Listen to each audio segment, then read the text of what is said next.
and welcome to Light Years. Andy Lou, we're recording this Monday after NFL Week 1.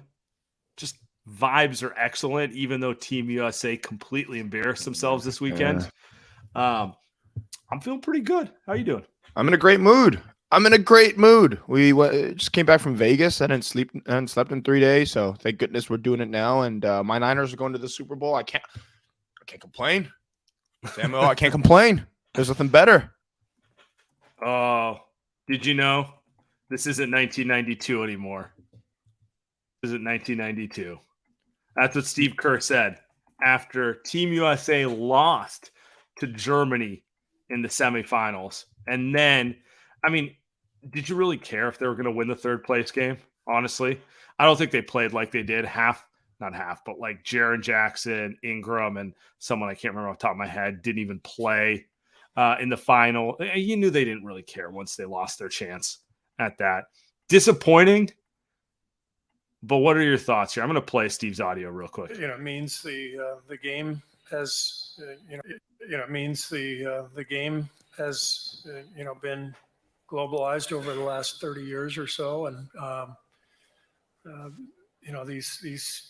these games are difficult. This is not 1992 anymore. Corny. So corny. This was after the real NBA. That's exactly what he said. This is after the Germany game. Just after the Germany game, right? After they went down by 20 because they can't defend. I love that everyone else that doesn't watch the Warriors every night, obviously, like we do and our listeners do, are coming out in droves and shitting on Steve Kerr. Now, whether it be right or wrong, I don't care. I think it's hilarious that people are kind of now saying the same stuff we are saying, right? It's like that quote right there. We'll talk about other stuff with Team USA too, but that quote right there is such a loser mentality. Listen, man, you're the most talented team, regardless of who you sent out there. That they didn't lose because of talent. They lost because Daniel Tice owned them. Stop with the we need a big man. Daniel Tice is 6'8". He's the same size as Cam Johnson. He's maybe 15 pounds heavier. I agree with you. It's obnoxious. I see everyone talking about how like this is why small ball doesn't work. They need to get him beat out there. I'm like, no, they do not. That's one guy they do not. He'd help because he's more talented than most of the players they sent. But like, this wasn't about the roster. I'm sorry, it just wasn't. I think it's a cop out. I don't know. Like you said, it's a loser mentality thing. I think there was coaching mistakes up and down the roster that made notes. Like Jalen Brunson wasn't working at the beginning of the like. At what point are you just gonna acknowledge that the player you want to start is not the right player to start? I agree with that one. Let's talk about some other stuff. Walker Kessler, who they had on the team as a big man. If you're not going to play him at all when you're undersized and can't rebound, then why bring him? Right. Brandon Ingram. Take another wing. Yeah, right. To get another wing. Cam Johnson didn't play there near the end. Brandon Ingram, I'm not sold on Brandon Ingram at all as a basketball player. But he didn't make a good case for himself this tournament. He didn't, but he also is good enough to play. They just didn't.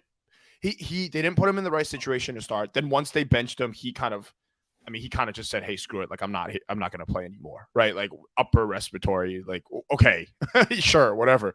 But he essentially didn't end up playing at all near the end. So this team is always going to have a lack of chemistry compared to other teams. So like I can't bemoan that as much. I don't really blame that as much on Steve Kerr. But you're right. Like there are certain things that they could have done. And then just picking the roster. They did have more talent than everyone else. I also just feel like, why pick some of the guys that you ended up picking? And this is not a Trae Young thing, right? This is not hey, they should have had Trae Young because Trae Young doesn't solve any issues that they have. That's for damn sure. But they also didn't pick anybody that they should have played. Like my thing is, why Kessler? Why Brunson? Like all these things that were just kind of obvious, like you said from the beginning, that never got solved, and it bit them in the end. They lost to Germany the way that they lost to Lithuania. Yeah, right. The exact same way. I watched that whole game. I was like, dude, what am I watching? Exact same. guards and wings not boxing out, getting beat on the weak side for rebound, rinse, repeat. It wasn't an issue of some 7'5" gargantuan Shaq eating them up on the glass. No, it was just the German team was smarter and quicker to the loose ball. Yeah, I mean, it was annoying, and I don't know. They should have taken a few different players, but it is what it is going forward. Now we know we're going to get to the Olympics. We know some of the more seasoned players. Actually, before we talk about that, here's what I think's really lame. Why was Jason Tatum not there? Why was Devin Booker not there? Like, are those guys too good I agree. to play in the FIBA World Cup now that they've already graduated off of it? I mean, I think it's a little like the U.S. has more talent than everyone, but you look at the players the U.S. was selecting from, and part of me is going, it's like, well, this generation of players might not be as good as the previous generation of players. You know, that's kind of part of it too. Anyway. I think no. Pause here. I think that's a great take. I think you could throw John Moran in there, although maybe he didn't. Maybe other reasons why he couldn't play, but he's someone that. But he wasn't I have to have him on my team too. You know, like for sure. But you're Tatum and Booker are good enough. Like those guys. Tatum was exactly what they needed. A big wing who knows how to rebound and do some. Yeah. Yeah, I mean, come on, like that's Shea Gilgeous times 2, right, on this stage. I mean, he's older, he's in his prime, he's been in the NBA Finals. Yeah, I have nothing to add outside of those guys are going to play in Paris, but they're not going to be starring in Paris, right? We're going to talk about this in about 2 seconds. They're not going to be starring in Paris, so this is kind of the stage for them to do so. But maybe they think they're too good. They're probably too good, but hey, certainly Team USA isn't too good. They're not. They didn't even medal. Dylan Brooks dropped 39 on them. 39. Dylan Brooks, 39. That's really very embarrassing. And I guess I just walk away with it going like, you have to send a bunch of 35-year-olds to win. Like, you're not like, that doesn't send the message you think it sends. What you're saying is we're still dependent on the dudes we were dependent on 15 years ago to win, which isn't, and we'll see where American hoops goes. I think they're fine in terms of overall talent, but like a lot of these younger players, I would say, aren't as invested in winning basketball the way Steph, KD, LeBron, and that generation of players is. There's a lot of guys who get paid $200 million for scoring 20 points, even if they only win 22 games a year, and you just wonder if that mentality starts, bleeding into this stuff. Cause like even Ant, who I think is super talented and he wants to win, a lot of habits there that are like not conducive to winning. You know what I mean? Where it's just kind of like, well, I shouldn't be surprised. Like at what level has anyone held him accountable for boxing out or doing any of the little things, that type of stuff. Right. I'm with you there on Ant. I think I thought I was in the minority there on Ant, but I think you're right with that one. He's still young enough, so I think he will end up figuring some of that stuff out. Some of it's innate though. Some of the like off ball defense stuff. Some of the hey, you got to pick your right spots, attacking, shooting, scoring. But this team was so weird. I mean, I don't expect his passing to turn into Warriors legend Chris Paul level or anything, but yeah, and I kind of agree with you. Some of it's innate, but some of it's just like, I don't know. How much have you actually been coached on the details of the game versus like just use your athleticism to go get a bucket, You would think Steve Kerr, maybe we'll some of the takeaways coming out of this then before we go into the next thing. Maybe is Steve Kerr going to be the right coach for this team in Paris and then the years after that? Because it's two different things. In Paris, Steve Kerr is going to have all the guys. They'll win. 10 guys who all get it. Yeah. They'll win going away. Like that's not an issue. But after that, is he the right guy to coach guys like you're saying Anthony Edwards that's coming up? But like maybe guys that don't have that mentality to always like, let's talk about Jaren Jackson, who seems to be more defensive off the court than he is on the court right now. Is he going to be the right guy to coach him? And some of it's unfair because Steve Kerr only gets to coach these guys for what? A month and a half. Isn't that the problem? Like Steve wants to change Anthony Edwards. That's a good point. And I actually think he's probably the perfect coach for Anthony Edwards over the course of 2 NBA seasons, not over the course of 3 weeks. I think you were the one who was talking about, but like tournaments made for a Spoelstra. You know, he's not doing the long-term development. He's like, who wins right now? I make adjustments to, because every game is game 7, you know, like that sort of heat culture mentality, right? Whereas Steve, you know, he's a teacher. He's going to be like, how can we get Ant to be a better player in 3 years? It's just like, you just don't have the time. You kept hearing him say, it's like, it's really hard. You don't have time in a cup. It's like, okay, well, you don't have time. So make decisions based off of the fact that it's single elimination. True. Well, yeah, that's what we'll talk about there. Thankfully, a hero has emerged. Someone is coming to save the day. And who could it be other than LeBron James?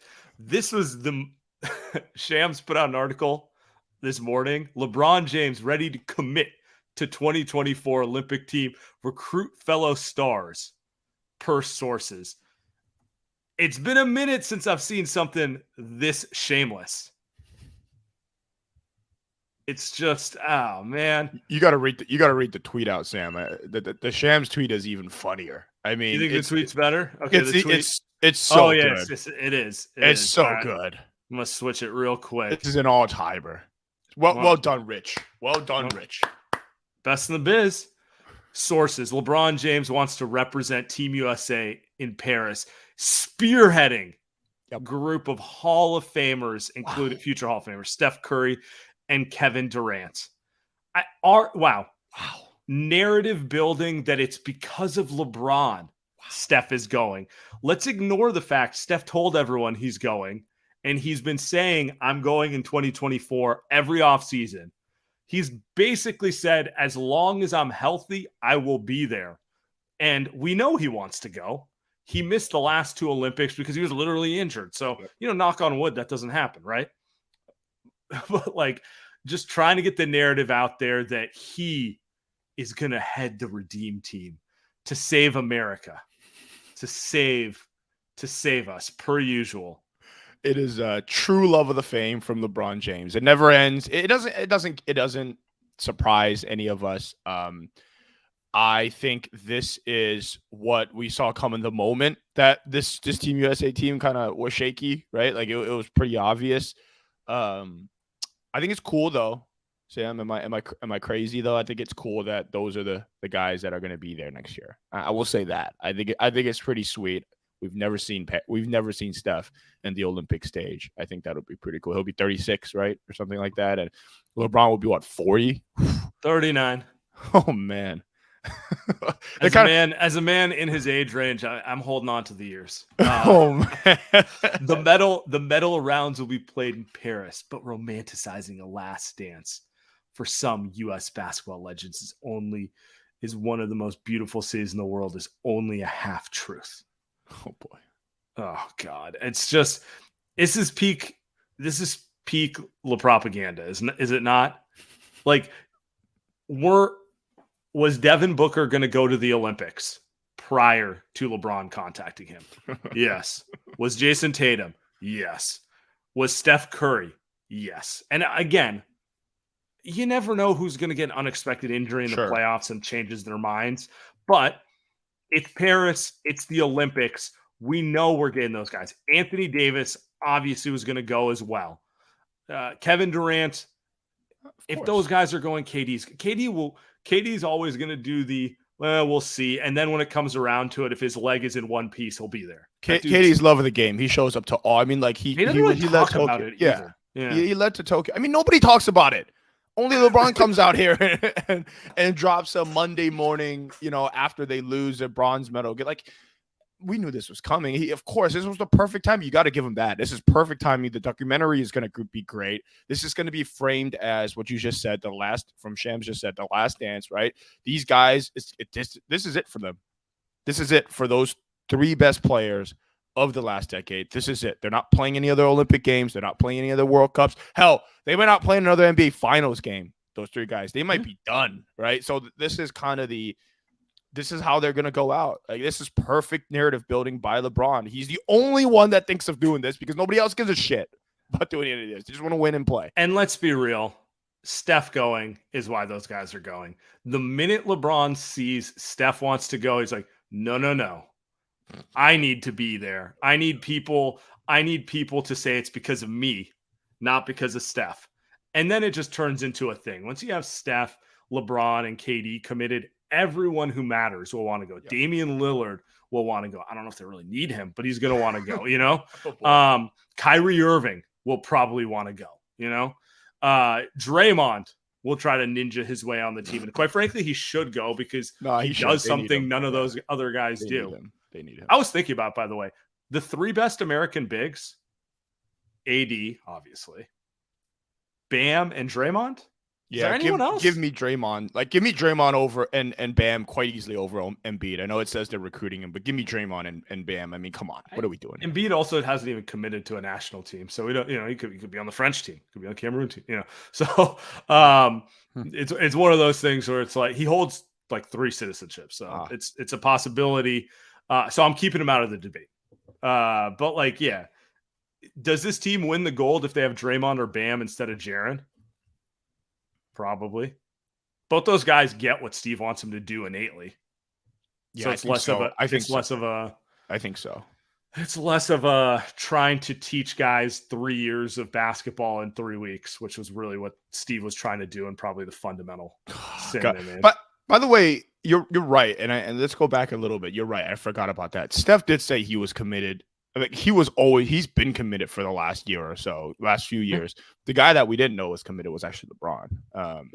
And that which is kind of fair because he's older, but certainly wasn't a LeBron calling up these guys and saying, "Hey, can you come play with me?" Certainly wasn't that. I'll find the quotes for the listeners, but Steph has said the one thing I haven't done is go to the Olympics. Injury, just like he would have gone in 2016, but as we know, he was hurt. He wasn't about to go play. So Clay and Draymond and everyone else went. He didn't get to go. 2020, you know, COVID, and he had the broken hand. Like, he wasn't going to go. You know, those things play out in weird ways. So I think he's classic Steph about it too. He's like, you never know, you know, try not to jinx his health. But he's like, but if I'm healthy, I want to be there because I've never done it. They win a championship. He still go? Yeah. I think so. Yeah. He wins a championship. He will go to the Olympics and he might not show back up to the Warriors facility till Christmas. You know, like, and we can deal with it. I'm okay with it. Again, you know, go enjoy Paris in August, and we'll see you. We'll see you after Thanksgiving. You know, you can take a lot of time off. That's fair. Hey, this team is going to be unbelievable. Can we just talk about that for 5 minutes? I mean, this team is going to be unbelievable if all barring health and stuff. But I talked about. Look, Steph and LeBron are the guys that everybody's going to talk about, and KD's kind of like a tier below in terms of who is going to be talking about. But Steph and KD are unstoppable. I mean, that is as best a fit as anyone can imagine. I don't know who the starting lineup is going to be. I assume it's going to be AD. They're going to throw out there, and then Jason Tatum probably. So you've got a bunch of wings and stuff like that. But it's like Steph and KD. I mean, come on, they are not going to lose. They are not going to lose. Starting lineup will be Steph, Devin Booker, KD, LeBron, AD. That's my guess. I think they'll bring Tatum off the bench. I don't think it matters if they want to put Tatum at the 2 and bring Booker off the bench. That's cool too. Like, whatever. Yeah, sure. Whatever. You know, it doesn't really matter. You know how Steve operates. He's going to go with some sort of seniority. And so those 4 guys, even though AD isn't as old or as accomplished, he's clearly their best big. Those 4 guys will start no matter what. And then, I don't know, it could be Booker. I mean, he could throw Mikal Bridges out there because he wants a 3-and-D guy, just because Steve liked that. So it's like, you know, it doesn't really matter. I'm not concerned. You can put Chris Paul out there. He can start this. That'll be his way to start. Relax. Hey, he wants to start, man. He wants to start. He'll be like the Jason Kidd of this team, though, right? Like Chris Paul. Like, it's just absurdly talented team. Like, I don't care if Nikola Jokic plays for Serbia. It doesn't matter where Joel Embiid plays for, or Luka Doncic. I mean, that team's kind of a mess. Canada, you can bring back Jamal Murray all you want. Like, none of that shit. Wow. None of that shit matters. Tough to get him into uniform even when he's paid. So we do this once a pod with Wiggins, by the way. It's I don't know if people prove. Hey, man, He's got something to prove. When he has something to prove, it's good for the Warriors. Okay, let's move forward. So Mark Spears, the Hall of Famer, just inducted into the Basketball Hall of Fame. Mark Spears notes on a report here, and because he's a Hall of Famer and he's a national reporter, we have to give it some level of credence. Report: Chris Paul expects to start the Warriors playing short spurts. The broader quote: I do expect him to start, and I think it's a 5-minute spurts type of thing. I don't know that they really want his minutes high. I think they're going to try it. I could be wrong, but that's the gist I'm getting. This isn't an opinion that he's expected to start. It's what I'm hearing. He's never not started in his career. I want to point out the irony. It's a good way to keep his minutes down. Coming off the bench. Let me ask you your initial thoughts. Do you think this is like a real thing? Do you really think he's going to start? Or do you think this is Mark Spears just talking on a podcast in late August, early September? I feel like somebody told him. I don't know. It's a little early. It's like mid-September right now to talk about, is he going to start or not? I mean, I don't feel like these guys have even done more than maybe 2 workouts together. We've had a couple guys on our show that have basically said, hey, these guys don't really talk about this stuff man to man until it's 100% a problem. Mono. Yeah. Like, I just don't think, I don't know. Like, what do you think? You're usually better at these takes than I. Like, I'm not sure. You know how I feel. I think he should come off the bench. I think this team is kind of screwed if he doesn't, but I don't know. You're in denial. Here's what I think. I think that he will start some preseason games because in 2014 and 2015, Andre Iguodala started in the preseason. Andre didn't want to come off the bench. He's like, I'm all NBA defensive team. I've been an Olympic gold medalist. Why am I coming off the bench for Harrison Barnes? That's the way players think, right? Nothing wrong with that mentality. They started. Then they brought him off the bench in a couple preseason games, and I think it was easier for Steve to sell. This makes us better as a team, so buy into it. Andre didn't want to do it, but Andre's a winner. Bought into it. And I do think we still don't give Iguodala enough credit for, quote-unquote, sacrificing himself for the team. Because I think it did set a culture where, hey, if this guy, one of the most accomplished players on the team, is willing to check his ego at the door and come off the bench, then who am I to complain? That's how that goes. And so I think the same thing is going to end up happening with Chris Paul. Ultimately, I don't think Chris Paul has the room to demand anything. He's on a 1-year deal. They basically call him an asset every time they get interviewed. I mean, how many times have they said optionality?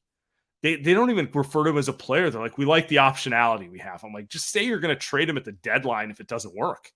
That's like the vibe I'm getting from them. So I think they're going to go about it the same way they did with Iguodala, only they know they can hit eject if it doesn't work way quicker. Hey, man, we'll try you starting. Ultimately, it makes more sense for you to come off the bench. It's easier to mix rotations. It'll keep you at that 20 to 25-minute mark, which is better for you at 38. We'll win more games. And if you're bought into it, Kuminga will buy in. He won't complain because Chris Paul's first ballot Hall of Famer. Who's Kuminga to complain if Chris Paul is willing to get in line? Yeah. I think that's what's going to happen. I think they're going to play it publicly a certain way. And quite frankly, if he's a malcontent about it, he'll be traded because they have optionality, as you know. I'm as a vibes guy. I don't like that. What you're saying makes sense. It's logical. I think it's certainly it's more cutthroat than what the Warriors have done in the past. They have to though, because this is it. This is it for them. People always asking me like, "Are you bought in?" All they've got is they just re-signed Draymond. They don't have anyone else, and I'm kind of like, well, what do you want them to do? There's really not much else they could do, right? This CP3 move was what they had to do. Getting off that Jordan Poole contract, it was the only guy that they really could get. And to your point, like he could be gone in 4 months or so, and that's not something I think the Warriors have like doing They're that. not going to admit to it publicly, but they That's why they keep saying optionality, dude. Yeah, such a corny word, by the way. I just like, ugh. As the kids say, it gives me the ick. As the kids, I could say that now. I could say as the kids say now on TikTok. It's LeBron-esque because rarely do you see a team contend for a title that makes a move like that at a trade deadline, right? Like, and rarely do you see the Warriors ever do. Even when they make those type of moves for like Andrew Wiggins, it's not for a title that season. It was ended up being for a title a season after that, or 2 seasons after that. I don't think they want to make that move. I think they were okay making this gamble, knowing worst case scenario they can make that move. Yeah. And all things considered, like, yeah, I don't think we talked enough about how toxic the Jordan Poole contract was. Like, they gave him a lot of money and he proceeded to play horrendous basketball. You think, obviously, they would have rather traded him for a couple wings who they weren't worried about buying day one, you know? But it wasn't out there. They just kind of had to take what they could get, right? Yeah. The other thing I'll point out about Chris Paul, for as much as we like to make fun of him for annoying his teammates, and there's a lot of examples of that. You can go back to the Clippers, you can do a little Houston, all this stuff. Every team that's got Chris Paul, year one, has been good. Year one, he comes in, he brings structure. Everyone's happy with him. It's only in year 2, year 3 where you're like, this dude just won't stop texting me at all hours, telling, kind of a little like Joe Lacob, right? So Draymond. I kind of think he's gonna be the good soldier year one, and I don't know if they'll even be a year 2, honestly. So regardless, maybe, yeah. I mean, remember when he got traded to OKC, and everyone's like, "Wow, Chris Paul, end of his prime on a team that's tanking, that's not going to win anything." Like, who was their best player at that time? Lou Dort, you know, right. And Chris Paul comes in there and he makes it work, and they get to the playoffs. They weren't a talented team; they weren't going to go farther than that. But like, that's Chris Paul, you know. Gets to Phoenix, does the same thing.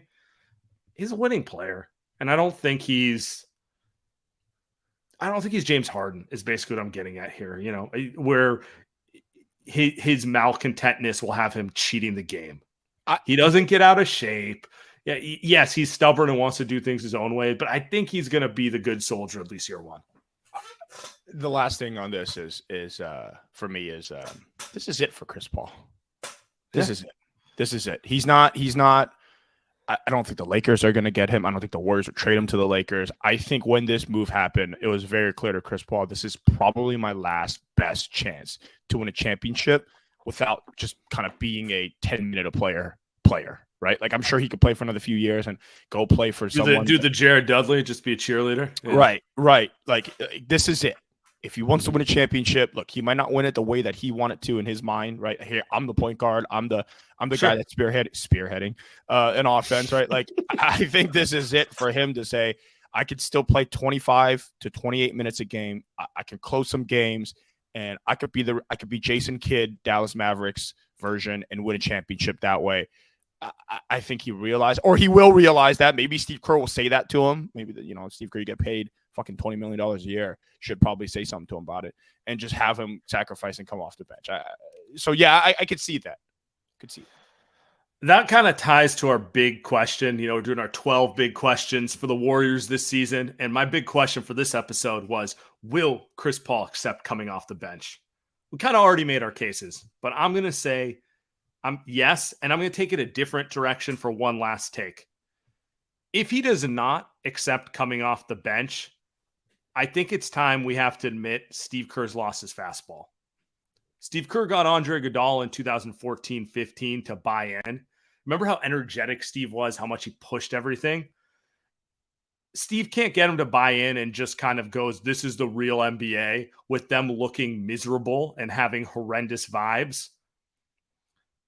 We got to have a different conversation about him. Maybe he's not the energetic coach he once was. And that would be depressing. But it's been 9 years since he did that. And that's kind of the seminal move that I think started the dynasty in many ways. And he deserves all the credit in the world for getting that in order. Let's do it again. He can get it done with Chris Paul. And I think ultimately I believe he will, and I believe he will accept coming off the bench. Woo. I mean, what 80% of coaching in the NBA is about ego management, right? And we wouldn't say Steve is the best X's and O's guys in the NBA. He's probably more mid-tier than elite tier there, but he is one of the best, if not the best, at managing egos. I think he's managed a lot of tough egos. So, yeah, man, if he has to do one thing, if the contract requires him to do one thing, it's what you're saying: get Chris Paul bought in.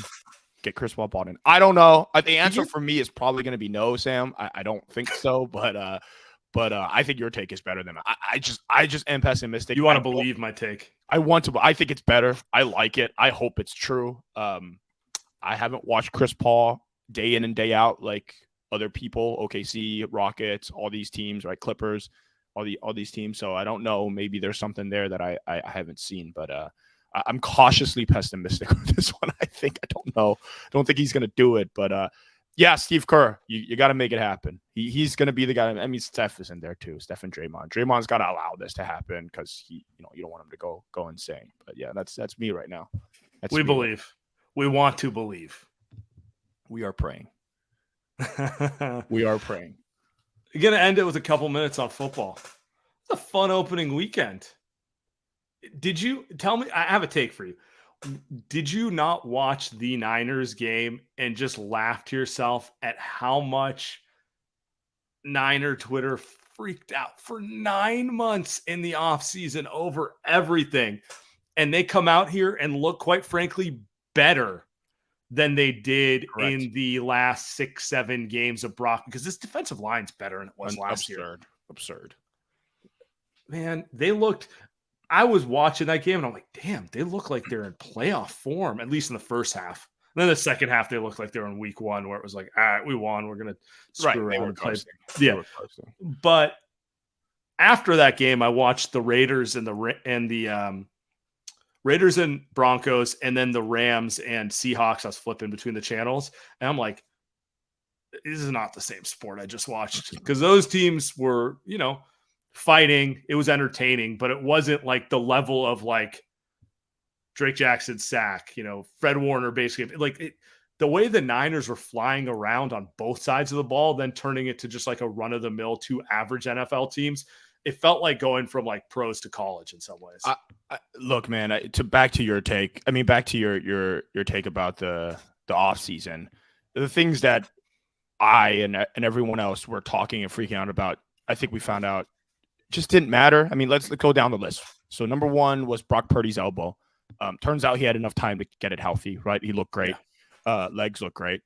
Number two was a backup QB battle, Trey Lance and Sam Darnold. Look, game one, they didn't need either of those guys. It could have been me as the backup quarterback. It doesn't matter. That shit was just a distraction. I think that was probably why they traded him too, right? They just did. We didn't have to hear about Trey Lance for a week going into this game. And then number three was a Nick Bosa. They didn't need Nick Bosa to win, but Nick Bosa, they got him signed. So, like, who cares? And I will say this, because I thought the Niners looked incredible. I was so happy watching them, even though I was still drunk from Vegas the night before. I was so happy. But these Niners, it's not about week one, right? Like, it's are they good enough to win the Super Bowl? But you watch that game, who was the only team that was better than them or looked as good as them, saying like the Dallas Cowboys?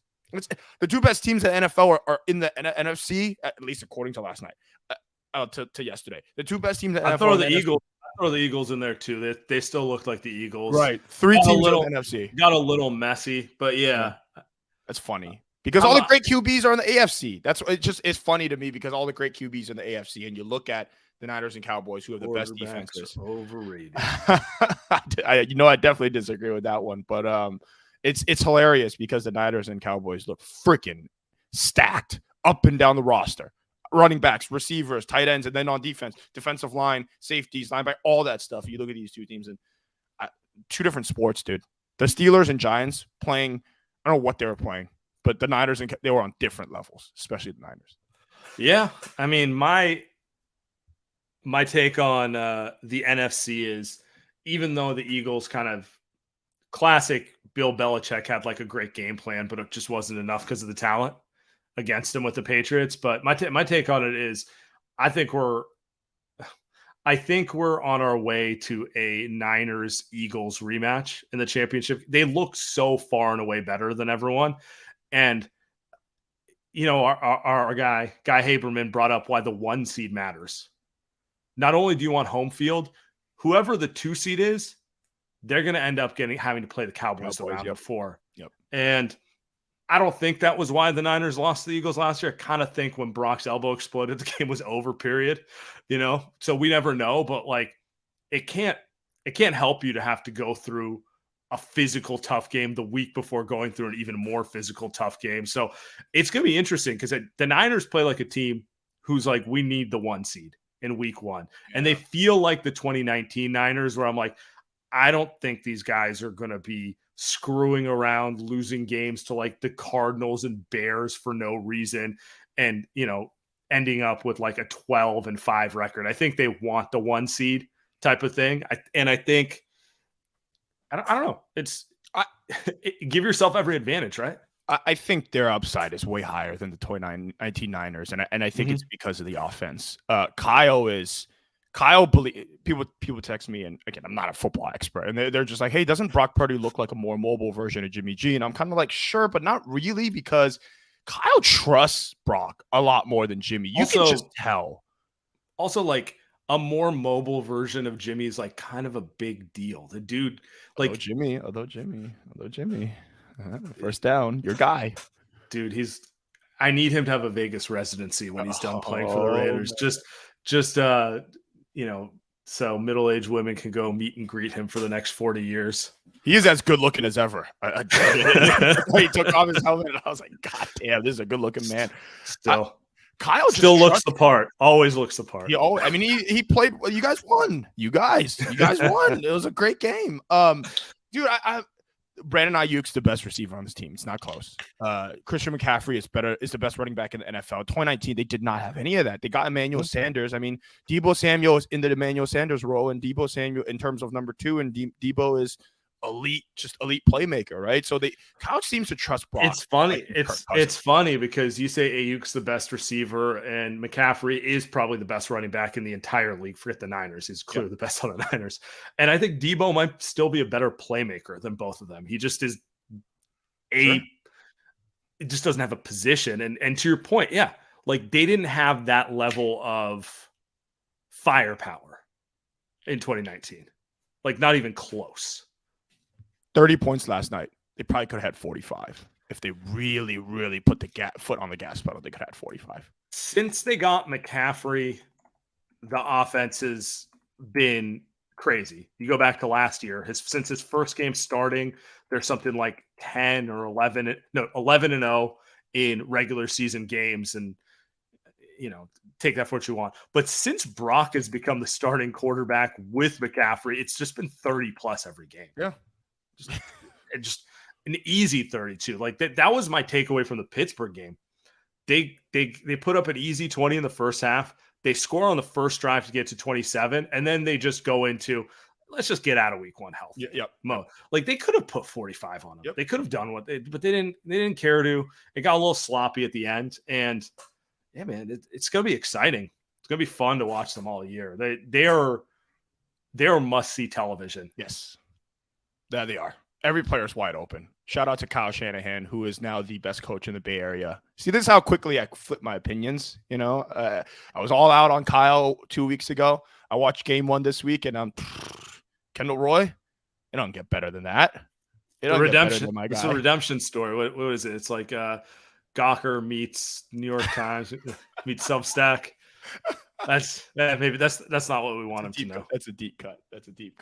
Reference. I don't know. He has a FU season, as Bill Simmons would say. I think Kyle has a FU season on his lap because everybody criticized him, me included, all off season, and he's gonna come out here and say, "Fuck you guys! I'm gonna win a championship with Brock Purdy." They're still relevant. So good for the Niners. They look incredible.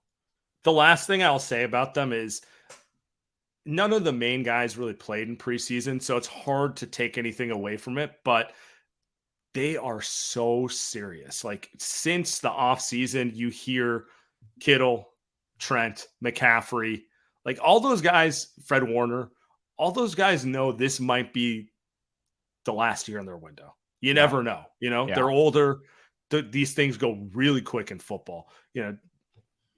They came out week 1 with the attitude of this is our year. And that's like really all you want to see if you're a Niner fan, right? Like there's no like, let's feel it out and we'll see how it is. It's like the Warriors.